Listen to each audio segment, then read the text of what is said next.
Okay, shall we make a start? And then if anybody comes in, I can add it in. Welcome everybody. This is a presentation to give you a bit of an overview from Public Health team. So welcome to Olivia and Amy, who've put this together with myself to really just give you a bit of an insight, literal insight into insights data, which for town and parish councils could be really useful, and obviously throughout the presentation I'll explain why. So I will hand over. So like I say, I'm recording it. I hope that's all right with everybody so that we can share with other town and parish councils in the future.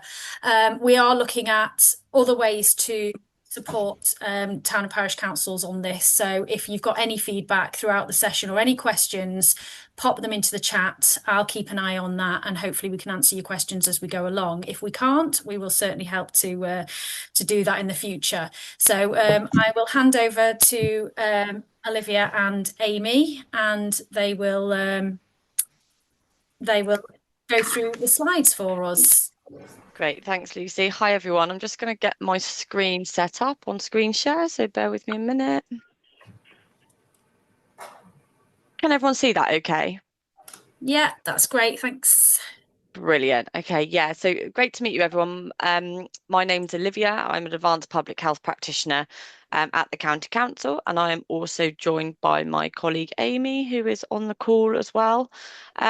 And this has come really from us working really closely with Lucy, who's obviously your health and wellbeing officer at Worcestershire Calc, around how we can better support parish and town councils to access some of the data that we have available to us, and how that can also support their work moving forwards. So this is very much a starting point. The aim really is to introduce you to a little bit of what public health do if you don't understand, and also how we can provide some data for you that might enable you to use that data in your work. But as Lucy said, we're really keen to build on this. So any suggestions, any comments, feel free to pop them in the chat. We'll have some time for questions later on as well. But if you're feeling a bit confused or anything's not making sense, do shout, because we want to make sure that the information is really helpful for you. Okay, so the session's been recorded. You've mentioned that already, Lucy, haven't you? So yeah, just feel free to pop some questions in the chat or interject as and when. So what we're going to talk about today. So a little bit of an introduction to public health and data. Why do local councils need public health data? And we've pulled out some examples of relevant data that might be able to support you in your work as a local council. And we've got a couple of different examples around data geographies. Now, data geographies can be quite confusing, so bear with us. There's lots of different geographies are used across local government, across data collection. So we're going to do a bit of a kind of myth busting on some of that, and hopefully that will be helpful for you. We're then going to talk a little bit about accessing data, our Insights website, where there is a whole host of different information on there that can support your work, but also how to request a profile, which I think is possibly some people on the call might have already be aware of this tool, but if not, we've got a request form that you can use to receive some data about your parish or town council. And then we're just going to chat a little bit about a piece of public health work called Priority Neighbourhood Development. And then we're just going to sum up and open for questions. Okay. So you've already met me. So as I said, I'm Olivia. I don't know, Amy, whether you just want to say a quick hello. We're going to be going through. I'm Amy. I'm also an advanced practitioner, but I work in the data intelligence team, and that's within public health at the County Council. So hopefully I'll be able to sort of explain and guide you through some of those geographies and some of the data, make that all a bit clearer. Thanks, Amy. And obviously you all know Lucy. Could I just ask anyone who's not talking just to pop themselves on mute? Would that be okay? I think it's whoever's joined us on a phone line is we are able to hear. Thank you. So yeah, if you don't know me already, I'm Lucy Bird, the Health Wellbeing Officer at CALC, and I can support town and parish councils. I think it is that phone call, whoever's on the phone line. I don't know whether you're able to mute it. think at you should be able all. to mute them, Yeah, it's Lucy, the as well. phone number. I can mute it. Okay, I'll give it a go. Yeah, But yes, if we, oh, there we go. fab. Right. Yeah, so any queries you have going forward from this, you're more than welcome to come through me, and then I can support you to get to the right people. So yeah, I'll hand back to Olivia. Fabulous. So, first of all, we had to go on a bit of a kind of learning journey ourselves, really, because although we work at within Worcestershire County Council in the public health team, we don't really have a huge amount of involvement with yourselves as local councils. So, we went off to do a little bit of research, really, about okay, how can we make this as useful as possible for you today, and based on the information that Calc provided, there's these three kind of core areas around delivering services, giving the community a voice, and improving the quality of life, which hopefully will be reflective to you as the work that you do within your local areas. And I just wanted to pop this up there because we've been able to use this a little bit really to help us shape what data would be useful and how we can talk to you about public health data today. Okay, first of all, I'm going to pose a couple of questions.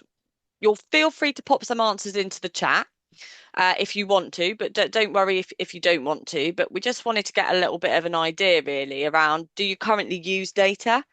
That could be any data, doesn't have to be public health data, but what data might you use already in your role?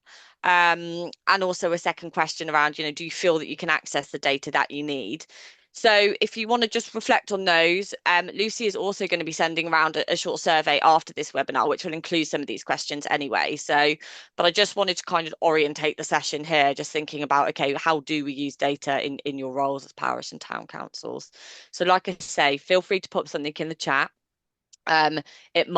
More things might come to you as we go through these slides anyway. Okay, so public health and data. So first of all, public health, what do we do? So public health, as I just mentioned, we're part of Worcestershire County Council. We're a team within the county council, and we work across the county in a variety of different areas. And broadly, those are split into health protection, data intelligence, which is obviously the team that Amy's in, adult health improvement, which is the team that I sit in. And that includes, which I've popped in here because I think it's relevant, and also it's one of the areas that I look after, community engagement and development. And then we also do a whole load of work around children and young people and families. We're also linked, we have a community safety team as well, which are linked to trading standards. And I've also popped down on the left-hand corner that we've got a community grant program because I did just want to raise that today because I think you all have a lot of involvement with kind of people or organisations that are working in your local areas. And actually, we do have quite a number of different grant pots that organisations in your areas might be interested in accessing. So I wondered if we could also circulate the information around those for you as well. But obviously today we're here to talk about two key areas really, and that's, well, it's data and intelligence, but also how it relates to the community piece. We have statutory functions as a local authority to provide certain sets of data and updates on data. And the primary one is the Joint Strategic Needs Assessment. Now, we're not going to be going into a lot of detail about that today, but Amy and the team are really busy getting that finalised for this year at the moment. And we really recommend that anybody working within the space around health and wellbeing does familiarise themselves or have the opportunity to have a look at that. It's in a really accessible slide deck format, and it's actually really helpful in terms of understanding as a county what some of our kind of priorities are around health and wellbeing. So we will make sure that is circulated to you as well as and when it is published, but that is a statutory responsibility that we have to provide data around health and wellbeing. There's lots of other statutory responsibilities to do with data as well, but I won't bore you with those in relation to all of our different service areas, because today we're just talking about that kind of introduction to public health data. Okay, next slide. So public health data, why is it important? So in the public health, we use data for two primary reasons, really, to highlight problems and to tell us how to solve problems. Now, again, we're not going to go into a super amount of detail about that, but in a nutshell, for us, why data is important is the following points, really. So it's understanding our population, providing insights to help shape or assess services, monitoring risks or diseases. You'll all remember during the COVID pandemic, suddenly everybody knew who public health was, and that was a real key function for us, was to make sure that we responded to local outbreaks and monitored that data. And a really important one for us is around highlighting inequality and providing equitable services. So this thing around equality and equity, obviously equality is everybody deserves the same, everyone should have equal, whereas equity is recognizing that different people in our communities start from a different point. So therefore, in order for something to be fair, actually we're looking at equitable more than we are equality, but these terms are used interchangeably. And we use data a lot to help us understand whether things are equitable in terms of designing services, providing services, or looking at health outcomes for people. So a quick whiz into public health data types, just to give you an idea of what we work with. So there are 5 kind of core areas of public health data, and that includes mortality and morbidity data. It includes health data, population and demographic data, service utilisation, and environmental data. I've put some examples here of then the sort of the data sets, if you like. So we've got data types on the left-hand side, and then the middle section we've got the data type. So these are the sorts of things that we're dealing with all the time and we're looking at. And as we go forward into the presentation, we're going to have a little think about which one of these actually are useful for you. And then I just got a couple of examples of data sources. So the tool that we're going to show you today pulls together tens of thousands of different data sources, but the data comes from all sorts of different places, but mainly places like the Office for National Statistics, Department of Health and Social Care, or the Department for Health Disparities. So it's all government or NHS level data that gets pulled down to us in a local level. Okay, so why do you need public health data? So we've already mentioned a few kind of more broadly, but thinking now around local councils and actually why this data would be useful to you. So number 1 is to understand your local population, to help you inform future planning and strategy for your area, to have the right information to support funding bids or deliver services in your area, to highlight the needs or changing needs of your population, particularly around things like deprivation, inequality, or health. And ultimately, with data, it can help us in our mission to improve health outcomes for everyone. Now, just going back to the 3 key areas in relation to town councils, I just wanted to pull them up here because I think actually they're really relevant to what we're talking about. So that delivering service to meet local needs, giving the community a voice and representation, and improving quality of life and community well-being. So actually what we see as the reasons for public health data are also really well aligned to your kind of aims and objectives as local councils. Okay, so we're just going to chat through a couple of examples of relevant local council data. And I'm going to bring Lucy in because she's got some really nice examples actually from some of her work with Calc and in different parish councils across the county. Yeah, so this was really looking at, we pulled these examples out of what you can get from the data, and actually on a practical level, how could you use it? What's the point? And this is examples. Some of them have been used, some of them I've looked at councils from right across the country, really, of different examples. So I'll go through the 6 there and just show you practically what you could do once you've identified these areas. So around economic data, we've got there high levels of unemployment may come through in your area. And ways to access support for residents around that would be there are lots and lots of resources, and one of those is Skills for Worcestershire, which basically pulls together all the different resources that you could use that are going on across the county. So that could be looking at running workshops for people, identifying skills so that you could set up some IT courses in your community. And we talked about that being a huge challenge for a lot of people, is IT skills. And so if you could bring adult adult learning team into your area to deliver some sessions, even if it's a 6-week course, you're then giving an opportunity for people to upskill themselves to add to their CV. If we look at one of the other areas, which is population data, so if you're pulling up high levels of over 65s or under fives, there's lots of different things you can do. So you could look at ways to increase physical activity in the older age group. So that's adapted fitness sessions, or looking at low-level walking groups. When we think of walking groups, we could perhaps think, okay, this is people that are marching out across the town. It's not, it's about bringing people together, and it could be just a gentle walk that's adapted for older people. And it keeps people fit. And the idea of this is about resilience, building strength in communities. So bringing people together is just as important as that walk that itself, and keeping people physically active.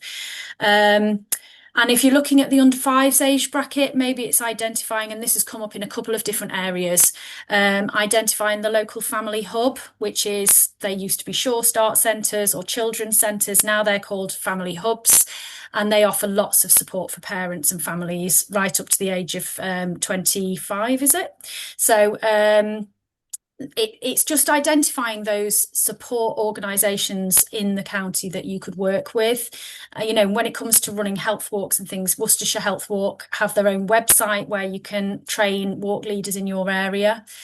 If we look at health data, so there's a couple of outcomes from this that we have identified. So in one of the areas we've already pulled up, as an example, it was self-reported that 7% of that population identified themselves as having bad or very bad health.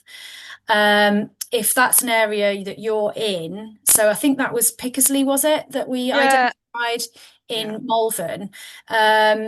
It's working with perhaps you could work with the GP practice to identify any patterns there that are creating that poor health. Is it low-level mental health that's causing people to not be able to work or get out of the house? So it's working again. This is not about you necessarily running things for yourselves. It's facilitating and identifying who could come in and work in your community. So organisations like the Wellbeing and Recovery College, run by Community First, they run lots of community wellbeing sessions. So again, could they come into your village to run some sessions for people? If we look at housing data, one of the things that we identified was there were lots of one-person households. Now, this could create, not necessarily for all, but for some, a real high level of isolation or loneliness. And we know through lots and lots of studies that isolation and loneliness can cause, really poor health. So it's increasing activity in the area. But how do you know what activities to run? So possibly run a taster day, something like that. So we've done that we're going to show an example of a taster day coming up shortly that we ran in a village hall, which basically brings people together, puts on some activities for people to have a go at, and then you can identify actually going forward what's going to be sustainable, what do people actually want to do in their community, and set up some activities that way. And then finally, there's lots of examples of ways you can use this data. Finally, we'll look at population data. So if there's high levels of disability in your community, and so the data will help you identify what nationally these levels are so that you can kind of compare. But it's, again, this is just about identifying support for residents. Do they know how to access support? In a previous role, I was a social prescriber, and I can't tell you how many people don't know what's at the end of their street, how people don't know what services are out there in Worcestershire. And this can be right through from Dial, who are an organisation that can help people with their disability allowances and PIP applications and things like that. So it's just being aware of what you can signpost people to in your community. So at the moment, Worcestershire Advice Network, right across the county, different organisations within that network are delivering information sessions for anyone to attend within those different districts so that you can find out who in your area is best to signpost for people living with disabilities to get the support they need. So that's just a bit of an overview. So it's a very rapid run through of all the different ways you can actually use this data practically to make sure people in your area are getting the help, support and activities that they might need. So back to you, Olivia. Sorry, Yeah, that was no, thanks, a lot of information Lucy. in No, one. it's really helpful. I think, because Lucy's much more aware of what you guys are doing as local councils, so we just thought it'd be really useful to start thinking about what some of those areas of data were and actually how they might be more relevant to the work that you're doing. The next slide, we're going to show the example that Lucy mentioned. So I'll pass back to her to introduce that again. But I thought, are you able just to check in the chat and just see, because I can see a few comments there, but as I'm screen sharing, I didn't want to pull it up, and just see if there's anything that we want to share now before we move on.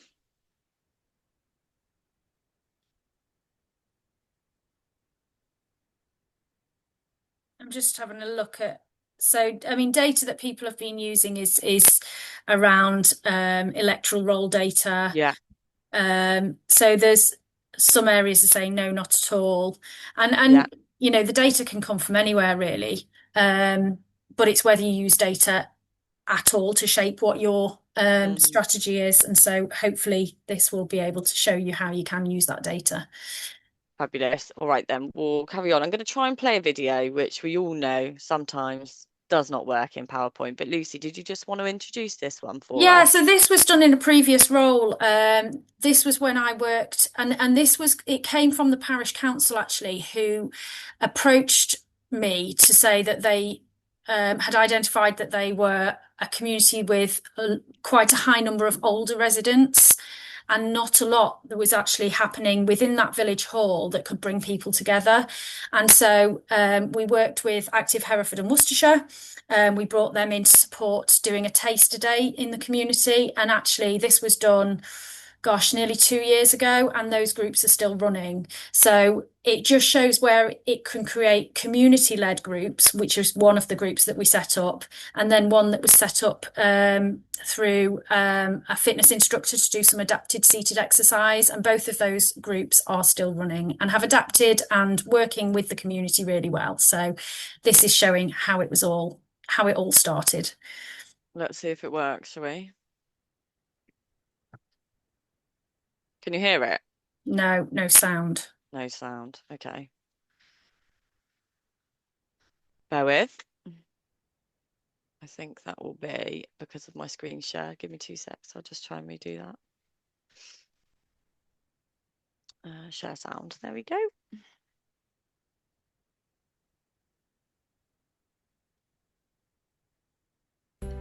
There we go.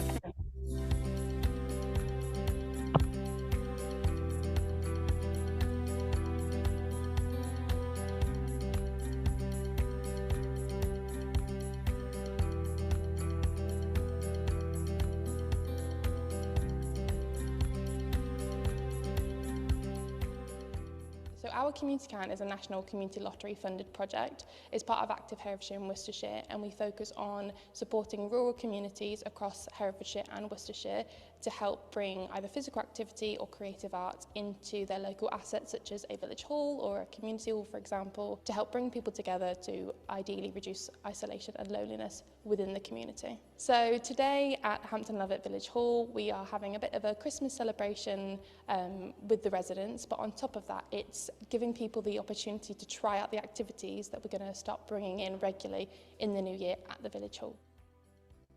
I met with Jazz a little while ago for her to explain what the project was, and I thought it was a brilliant idea for us to work collaboratively so that we could reach communities together. I think it's just a really good way for us both to link with communities and find out what they want in their own villages, and so we're doing things in other areas, but yeah, Hampton Lovett today is where we're trying to get some action happening. I think the group can encourage more community action just by conversation and by literally spreading the word amongst themselves. When you hear people laughing and smiling and actually having a lot of energy and having fun is a brilliant achievement. Well, I think it's good that people can get out into the community and not just be sort of sitting at home in this horrid weather, sort of looking out. You need to get out and about and meet people. Well, we had a good laugh last time. It was great fun. We had a super time. Yeah, we had a really good giggle about things. Yes, everybody really enjoyed it. So I think projects like this are really important to the community as it's on your doorstep. It's not having to travel 15 minutes down the road to your local city centre to be able to access assets and activities like this. I think it's really important that we don't leave people isolated, that people have the opportunity to come out and do anything, even if it's having someone to walk to the shops with. It's really, really important. Just the atmosphere here today says it all. I just chatting to ladies in the kitchen. They've said to me, we're here because we just want to have a laugh. Just want to fill this building with laughter, and that says everything. That's why I'm here. That's why I love what I do. It's just connecting people and bringing them together. Very lovely show from Lucy there. Oh my gosh, look at the You're state of squealing. my hat. Yeah, we just wanted to show that really because I think it puts into context a little bit around, we're talking about data, but actually how does that translate to you? And I think that this was a really nice example. Okay, we're going to move on to a section around data now, and Amy's going to lead on that. So I just want to pause and ask, are there any questions? Does anybody want to jump in and ask anything now, or are we happy to continue? Please feel free to just come off mute and fire away or put your hand up. No, I think we're all good to carry on. Okay, over to you, Amy. Brilliant, thank you.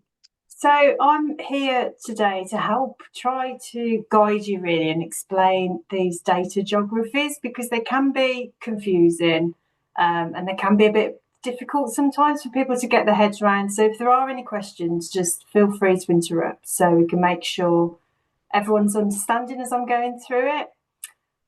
So data is available for two types of geographies, as you can see on this slide. So we've got statistical geographies. They include output areas, LSOAs, which are lower super output areas, and MSOAs, which are middle super output areas. And these are specifically for data analysis, so they're set up for data. The second type of geography that we've got is administrative geographies, and they will include the parish and town boundaries and the wards. And they're generally used for local governments and have different function really to these statistical geographies. So the statistical geographies were created in 2001, and the idea of them was to standardise data collection for comparison. So they provide us with a consistent grid for data, and they're based on approximate number of people. So the LSOAs are based on 1,000 to 3,000 people. And they've actually replaced geographies for small scale data. There is still some limited data available for the administrative geographies, and this is mainly from the census in 2021. So it's starting to get a little bit outdated. So with the statistical geographies, we've got much more up-to-date data, and actually a bigger variety of data as well. So because of that, we recommend that if you were going to look for data and use data for your parish and town, it would be at LSOA level. So if we skip on to the next slide, thanks, Liv. So the maps here show those different sizes of geographical boundaries, and I think it's useful to see them next to each other to see they're very different from each other. You can see that those ward boundaries, the purple one on the left, they've got no relationship really with LSOAs or with parishes. But the LSOAs, the one in the middle, the blue, they actually can be used using a best fit approach to match the parishes. So what I'm going to show in the next slide is an example really. Hopefully it'll make it a little bit clearer. If we look at Whittle as an example, so if we skip on. Thank you. So you can see here the boundary of Whittle, the parish, can be matched with the LSOAs within it. So the map on the left shows you all of those separate LSOAs that make up the full boundary of Whittle. So this is a nice one because it does fit quite nicely, but sometimes they're not an exact fit. So we use a best fit approach, which is approximation really of the closest match. So that is a really brief description of how this data is organised. And now I'm going to go on to talk about how we actually access the data. So in our public health intelligence team where I work, we provide a range of public resources, tools and services that are going to help you access this data. One of those resources is our Insights website. And this is a huge amount of data that's available for you. I think it's got over 4,000 different data sets that feed into it. So it also includes, you can make maps, you can access thematic reports. It's got qualitative data, so it's got our good news stories, data community stories. It's got links to important documents such as the JSNA summary that's due out later this year, assessments, other themed reports. It's also got links to a local health and wellbeing strategy. And then also it's got tools on there. So we've got a custom area reporter that actually allows you to create your own areas. So if you were interested in comparing different areas across the county, you can select individual areas and then compare them in a report. It's got an ONS Census 2021 tool, so that helps you access that census data. We've also got a suite of Power BI dashboards, which are sort of interactive reports where you can access all kinds of different data. So the website's designed to be user-friendly and accessible, so we really encourage you all to visit and have a look round it, and don't be too frightened of, just pushing a few buttons and seeing what's in there. I think we're going to have a quick demo.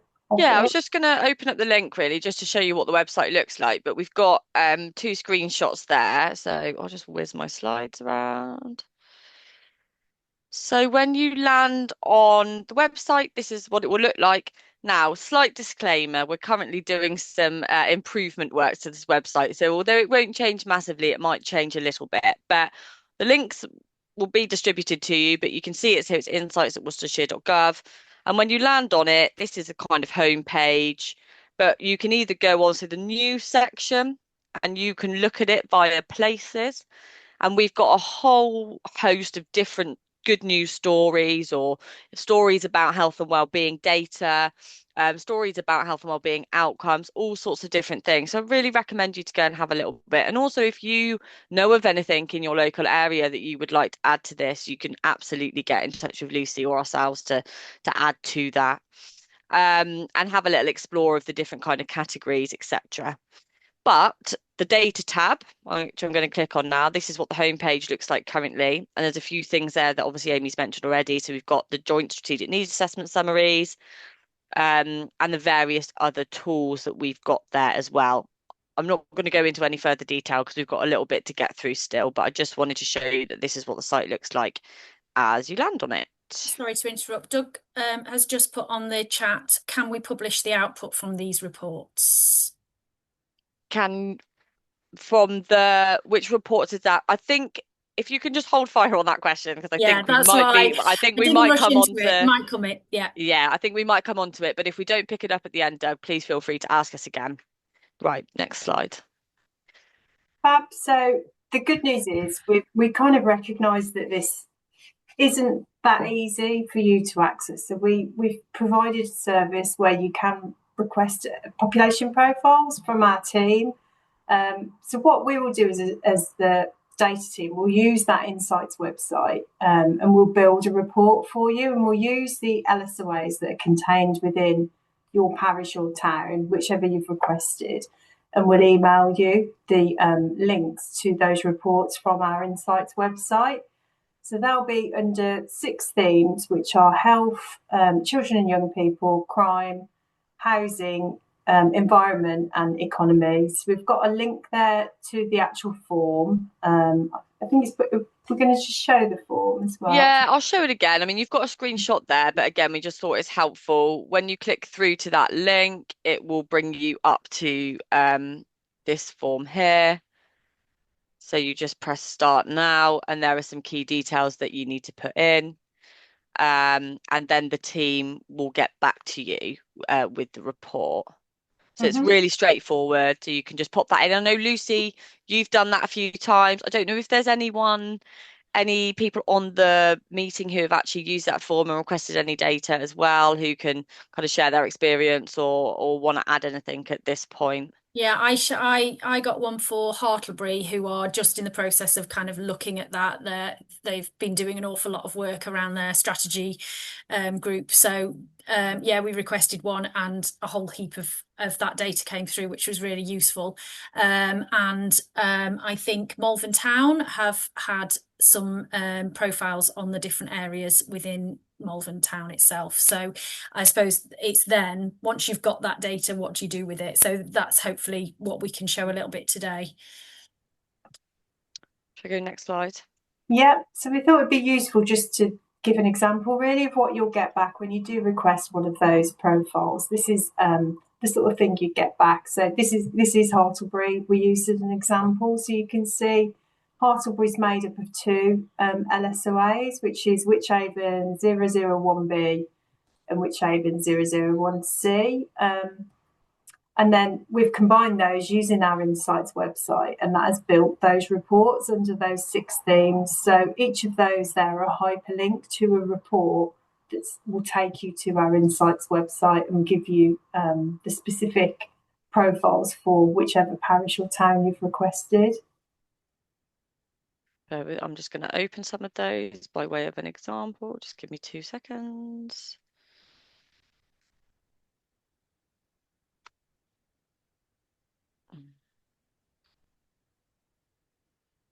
Okay. Is that changed screen for everyone? Yeah, it's come through. That's just loading, bear with me. So I have clicked on what was the population report link for Hartlebury. And that's just loading up now, and you'll be able to see this is the information that you get back. So there's a click along function at the top, or you can scroll down, but I'm going to use the arrow function for the time being. So this is for the selected areas that Amy's just mentioned, which make up Hartlebury Parish. So it gives you population data, a whole load of different kind of key metrics that might be useful for you around the population. And so you can have a little look through them, and what you can actually do is you can use this little toggle function here to select that you want to include that in your report. And then you can press the print report. It might take a little minute to load, sorry. But once you press that, it will give you a PDF version of your report that you can either print off, or you can, yeah, here we go, it's loading now, that you can either print off or save. So I think that might answer your question, Doug, around can you kind of publish or keep those outputs? Yes, you can. If you select that you want a PDF version, sorry, my internet's being a bit slow, but you can save that as a PDF. And ultimately that will, all of the information that you've toggle selected you can do. So that will be the same format for all of those different sections. So there was a population, there was health, there was children and young people, housing, economy and environment. So really it just gives you links to this like completely live data that you can go in and have a look at what's most important for you. You can also, all of the tables, you can go in and export a chart or a table as an image, and then you can download that and you can pop that into strategies or reports or whatever that is. But just to give an example here of this data, is that it shows you your area, it shows you Worcestershire, and then it shows you the England average as well. So that can be really helpful for you understanding, like the example Lucy gave around having a high level of over 65s in your area, for example. That can show you where you are in relation to the Worcestershire average or English average. Okay, I'm just going to pop my slides back. So that was the population report.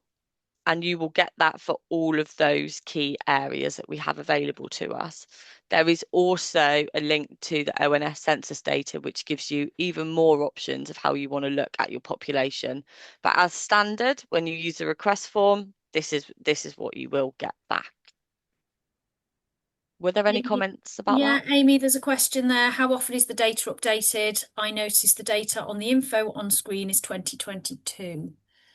That will depend. I don't know whether we can skip back onto one of those reports, Liv. All of the charts and all of the tables all have a source in there to tell you when the data was last updated, when it's due to be updated again. So it's a mixture. Like I said, there's 4,000 different indicators that feed into the website. So it will depend on where that data is sourced from. Some of this will be still sourced from the census, which is 2021. Some will be sourced from population estimates, which were based on 2022 data. And it will depend on the metrics. So throughout the report, I'd really sort of prioritise checking the dates of that data and where it's from as well, because there will be a mixture on the report because they're collated from different sources. So, but it does make it clear on each report where they're from and what date. Yeah, and I think it's probably helpful to mention that that's the most up-to-date available that's available. So that will be the data that the government's using. That will be the data that other county councils, etc., are using as well. That will be the most up-to-date data that is available. Yeah, so the general health, again, this is a really useful one, actually, if you are thinking about the health and wellbeing work going on in your county, in your area, sorry. But again, that's, ONS. So that's, that will be Census 2021. Yeah, so it's all within the data source information. The host of the website does update it regularly, but there can sometimes be a delay. So you may find individual sort of data sets updated, and it's not updated on the website. But they are quite good. They're generally on top of things, and it's just a small delay, and then they get the most up to date data on there. But having this website sort of provides like a standardized reporting system for us, so we're all using the same data from the same source. Fabulous. Was there any other questions on that for now? There's nothing in the chat. Nothing in the chat. Okay, fabulous. Feel free to add if anybody does have any questions. Great. Okay, yeah. So now we wanted to pause for questions, actually, just before we move on to the final section about some public health work. I mean, I know that's quite a lot of information, so there's no pressure to kind of ask anything now, but as we said, we're really happy to take any questions. And essentially what we would encourage you to do is use the request form and ask for that data for your parish or your town council, and spend some time exploring that, really. I mean, obviously, the more requests we get, sometimes there will be a delay in terms of how quickly we can turn that back to you, but our data team are really fab, and they'll communicate with you around that. So as a starting point to understand that data that you have available to you, we would suggest putting in a form and getting that. Okay. So if there aren't any more questions around that currently, I'm going to move on to the kind of the final section, really. I think we're doing fine for time. So I just wanted to give a little bit of a public health example. Obviously, this is what we do. We take data and we turn it into kind of action in the community to improve health outcomes of our populations. And I just thought it would be a nice opportunity to highlight a piece of work that we're doing that might also be relevant to yourselves, and kind of summarise some of the learning from today. So Public Health are delivering a piece of work at the moment called Priority Neighbourhood Development. And the sum of this is that people living in our poorest neighbourhoods are dying a decade earlier than people in our wealthiest ones, and this is health inequality. Research shows that the local neighbourhood that we live in is a significant predictor for our health outcomes and service use. So we've done a whole piece of work working with our partners in the NHS to analyse hospital emergency admissions data. And off the back of that, we've identified 14 areas of which we're considering high unmet need. Now, you might have heard terminology like hard to reach or marginalised previously. we've shifted away from that really, because the onus is on us as public service providers to reach those communities. So the way that we're describing that is of areas of high unmet need, and it's up to us to meet the needs of those communities. We know that we can make a difference by focusing our resources more intensely in these areas of unmet need. And so we're working really closely in these neighbourhoods with community partners, with residents, to help understand actually what are the issues at bay and how we can work with them to co-produce initiatives to improve the health really and their lives.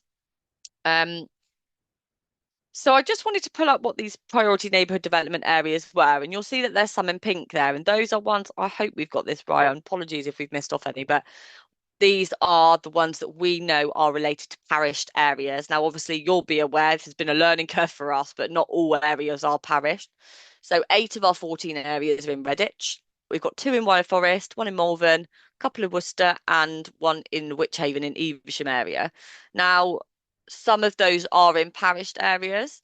And we wanted to highlight that because we will be working really closely in these areas, and we would welcome input from yourselves via Lucy and Calc, or directly into place-based partnerships we're setting up. We're really keen to understand and gather the insight from local councillors about what's happening in these areas and how we can support them. And I think for some of you, you'll recognise these areas of what we would traditionally call our most deprived areas. So we've got a key there, IMD, indices of multiple deprivation, and that's essentially a measure of deprivation for an area. It's not perfect, but it's what's traditionally used to understand. So we have created some profiles, some more detailed profiles, some more specific, well, in a way they're more specific, but actually it's just laid out in a slightly different format about these priority neighbourhoods. So I wanted to highlight those 2. Those are also on our Insights website because they may be relevant to some of you who are working in those areas.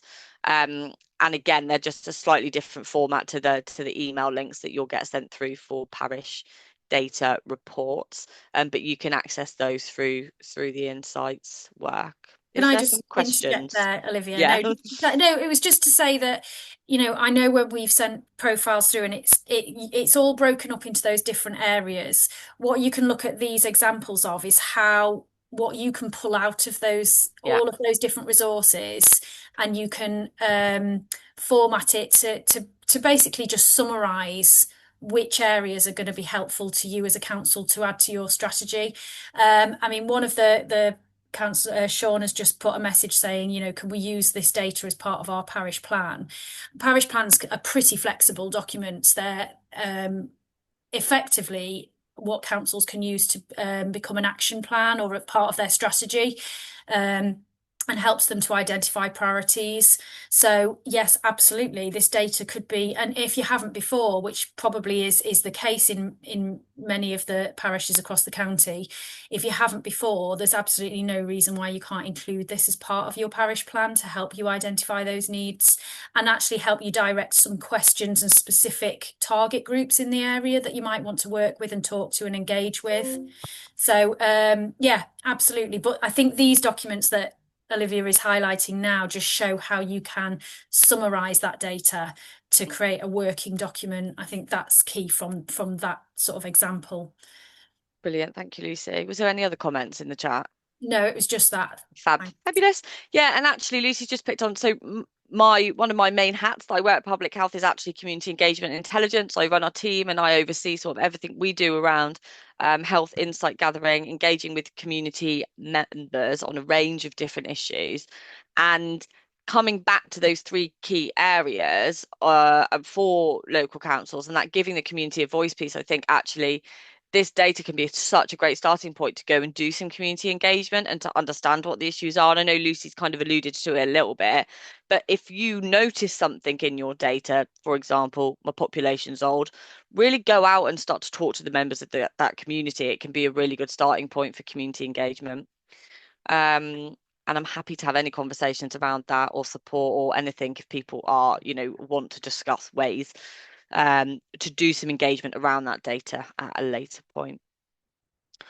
Okay, so we're doing really well for time. We've got 10 minutes left, so a bit of time for questions. So just summing up then, I appreciate it's a lot of information we've just shared with you, but hopefully that's going to be it's going to be a helpful introduction to the data. You're going to know what data tools are available to you, and you can start accessing some of that a little bit to help shape the work that you're doing. But like we said, this is the start of a conversation. Lucy's there to support you. We are as well, and we're really keen to understand, one, is this helpful? Two, what else would be helpful for you, and so on and so forth. But just to sum up, so the key takeaways really from this session: public health data can help you achieve your functions as local councils, but bear in mind that data differs for different geographies and data sets do change. And that goes both ways, really. Sometimes they change and sometimes they don't update quick enough. So it can be frustrating, but we do the best with what we have. Number two, so we recommend and will usually provide you with LSOA level data. So there's a lot of new terms being chucked around today, but you can refer back to the slides, and that's just a reminder that the best boundary that we can use, because it's the most up-to-date one, is the lower super output level. And more often than not, those LSOA do fit into a parish or a town area. If not, we take a best fit approach, but we will always provide that to you. If you request a form, you will then automatically see, obviously, which LSOAs fit within your area. But you can get in touch with us if you want any explainers around that. So number three is that you can view data, read news stories, and request a profile from our public health data and intelligence team using the Insights website. So if there was one thing we would say from this, please go away and have a look at that. Have a look at that form. Get an application in for some data.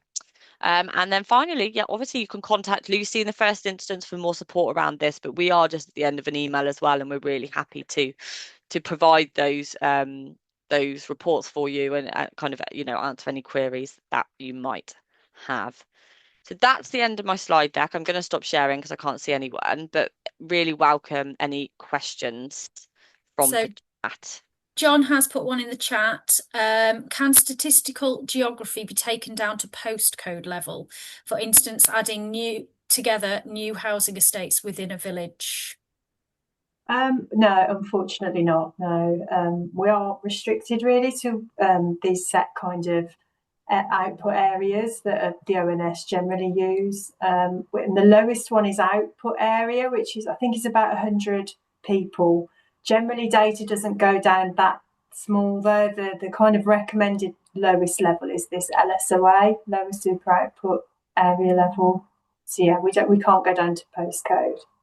And I suppose it's going to be challenging with a lot of the communities in Worcestershire have got new estates going in. And so the data available from those areas is going to have to wait until, the next sort of census and that kind of input. But I'm sure it's added as quickly as it can be.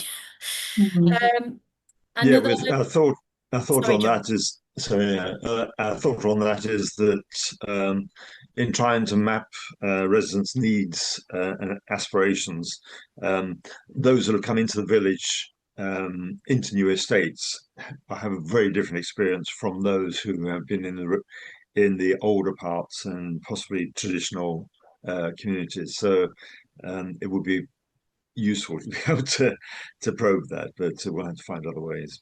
I think Maybe what some these, engagement. yeah, exactly. I think what these do, John, is by providing the data, I think it's like we've mentioned before, what it does is it helps, you can use it as a starting point for engagement. So if your area is highlighting a high level of disability in the area or a high level of older people, what way can we come up with to engage with that group to see what their needs are and whereabouts they are? It is going to be a bit of a task going out, but it's really useful as a starting point to kind of get an overview of your community. Well, even just the demographics would be useful to know whether Yeah. the estates are a younger age profile Yeah. than the rest of the village. But yeah. Well, and while it won't specifically tell you that, you would be able to look at data from pre the estate and post the estate, and that will give you a little bit of an indication as to whether that profile has changed. So there are ways that you can do that, and that won't necessarily come up in the data we provide. But if there's something specific that we can help with, absolutely. So they revolve around census information when it comes to population. Mostly, but a variety of other sources, isn't it, Amy, as Okay. well? Yeah. So we could go back to 2011, 2021 comparison And and see use where the that. change is. Yeah. Yeah. Okay, good, thanks. Leslie has said, will today's event be available to all attendees to share with other council members? Yeah, as I said earlier, I've recorded this session and I will be sharing a link to that recording. Once I've sorted my technical brain to work it, I will be sending it out. It will go out to all councils via my new newsletter, which I hope everybody is seeing. If you're not, let me know and I can send you the link to sign up for that. But it will be going out, and I will ask Cal to send it out and put it on our website as well. I think if there's, depending on feedback as well, and if it's well received, this is absolutely something we can look to run again, Yeah. in 6 months' time or whatever as well. So we're very keen to support our council partners in this data journey. And as we know, things are going to be changing over the next few years, Of course. with the local government reform. So we are here, like I say, to keep updating you on this information and making sure that you know where to find support when you need it. Richard has said, is this service available to village halls? I think that the form is available to anybody. I think that it would be thinking about who it is and what information that they want. So obviously where that village hall sits within that parish or wherever you could access a report for that area. Is that helpful? Is that a helpful answer? I could see. Yes, it is. Village halls have an area of benefit, and they okay. Yeah. build in funding bids and stuff like that. How they're going to serve their communities, that is their area of benefit. It's usually their parish and surrounding area, which is That's taken as interesting. the surrounding parishes. So they have got a defined area that they serve normally, and it's used, as I'm a village hall advisor. Yeah. Then it's useful for me to be able to pass this resource on if I could to them. I They're think the best interested in thing it. for them would be, ultimately requesting for the parish that they're within. But that's quite interesting. I'd be interested to learn a little bit more about that areas of benefit development stuff, actually, Richard, because I think it could be relevant to some of our priority neighbourhood work that we're doing. Yeah, there yeah. was what. Yeah, I'll get in touch with you, Olivia. Then Yeah, that'd be great. That'd be good I'll to put my understand. email in the chat if you like. Brilliant. Yeah, Thanks very much, Richard. Yeah, okay. And Leslie has asked, if you ask for data, how long does it take to receive? I think that depends on the capacity within the data team. So I think there is a question at the end of the form that asks you to select, really, to sort of give an indication how quickly do you need the data. I think I'm safe to say generally it comes back within 2 weeks, probably even a week. But that will depend how many we get in and how busy we are at the time. If everybody from this group suddenly sends you a link today, Amy, it could take longer than a week. But generally, I have to say the response for the ones that I've done have been really good and fairly fast. So yeah, but if all of you send a request in today, then it might take a little longer. Yeah, I could just see one's popped up actually, so hopefully that's someone that somebody's already on it. Oh, Somebody's already on it. Has anybody got any further questions for any of us? Everybody happy with that? Like I say, I'll be sending some feedback because as Olivia has alluded to, this is absolutely the start of the conversation, and we want to make sure that town and parish councils are supported in the best way to use this data, make it feel useful, and actually create the best outcomes. I mean, that's really what it's all about. So if when we send some feedback out, if there is anything that comes out of this that you think, actually, how does that work? How can we use this? What can we do? Then please do get in touch with us and let us know what it is that we can help. So yeah, thank you all so much. Is there any other questions before we finish? Fab, no? Thank you so much, everyone. Please, yeah, thank you. Please feel free to get in touch. Lucy will share our contact details. Yeah, absolutely. I'll send the slides out as well for everybody. All right. Thanks, everyone. Okay, thank you, everybody.